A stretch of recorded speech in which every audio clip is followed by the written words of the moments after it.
Hello students, आप सभी का हमारे इस यूट्यूब चैनल में स्वागत है। स्टूडेंट्स, हम बिजनेस स्टैटिस्टिक्स का पेपर सॉल्व कर रहे थे। बीकॉम प्रोग्राम का बीकॉम का पेपर है, बीकॉम ऑनर्स का ये पेपर है। क्वेश्चन नंबर 2B पे हम पहुंच चुके हैं। क्वेश्चन नंबर 2B आपको स्क्रीन पे शो रहा होगा, इसको हमें सॉल्व करना है। तो इसको सॉल्व करना चालू करते हैं। तो फर्स्ट 4 मूवमेंट्स गिवन है। M1 इक्वल टू 2 गिवन है, M2 equal to 20, M3 equal to 40 and M4 equal to 50। ठीक है। First 4 movement about A equal to 5। ठीक है, अबाउट A इक्वल टू 5। ठीक है, तो सबसे पहले हमसे पूछा गया है मीन। ठीक है, तो मीन का जनरल सा फॉर्मूला या रिलेशन, अगर हम देखें relation between mean and first 4 mean and first movement. ठीक है, तो x bar equal to a plus M1, तो ये हो जाएगा 5 प्लस 2 इक्वल टू 7। तो यानी कि मीन आ गया 7।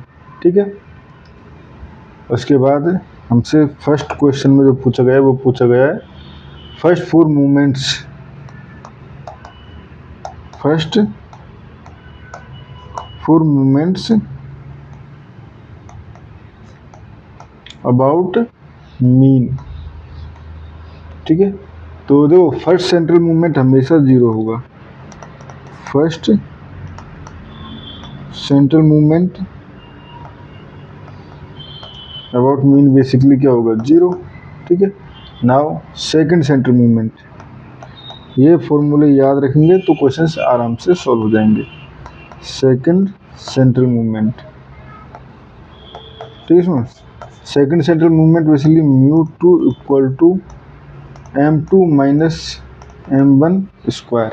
ठीक है, तो ये हो जाएगा 20 माइनस 2 का स्क्वायर इक्वल टू 16। ठीक है, ये हो गया। उसके बाद third central movement,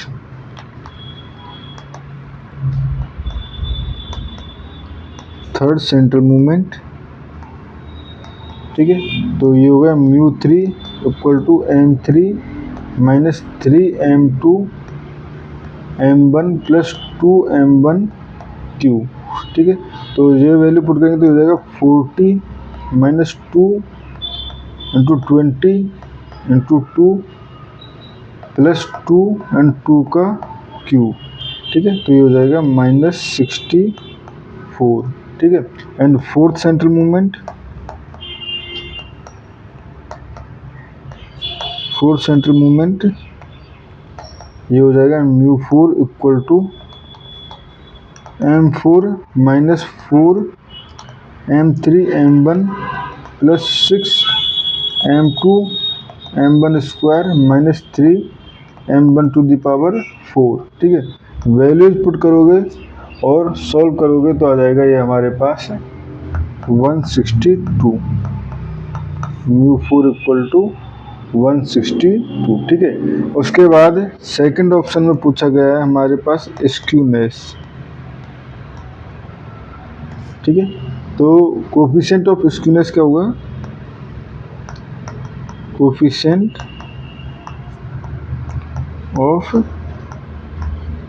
skewness gamma 1 equal to μ3 upon μ2 to the power 3/2 equal to हो जाएगा minus 64 upon 16 to the power 3/2। ठीक है, एंड इसको सॉल्व करोगे तो ये बेसिकली हो जाएगा हमारे पास 4 का क्यूब यानी कि 64 ही, तो ये हो जाएगा -1। ठीक है, तो डिस्ट्रीब्यूशन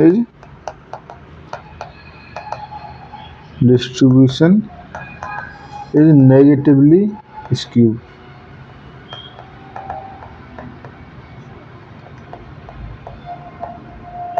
ठीक है, ये हो गया।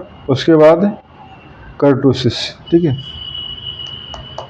स्टूडेंट्स ये फॉर्मूले याद रखना इसलिए भी जरूरी है क्योंकि ये एक बार नहीं कई बार पूछे जाते हैं।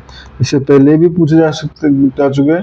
कैरेक्टरिस्टिक जो है वो उसका फॉर्मूला होता है हमारे पास beta 2 equal to mu 4 upon mu 2 का स्क्वायर। ठीक है, तो ये जाएगा 162 अपॉन 16 का स्क्वायर। तो इसको सॉल्व करोगे तो आ जाएगा 0.63। ठीक है, and since beta 2 is less than 3। ठीक है, तो डिस्ट्रीब्यूशन इज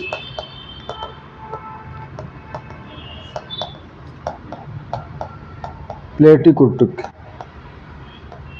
ठीक है स्टूडेंट्स, और इस क्वेश्चन में हमें इतना ही करना था। Thank you.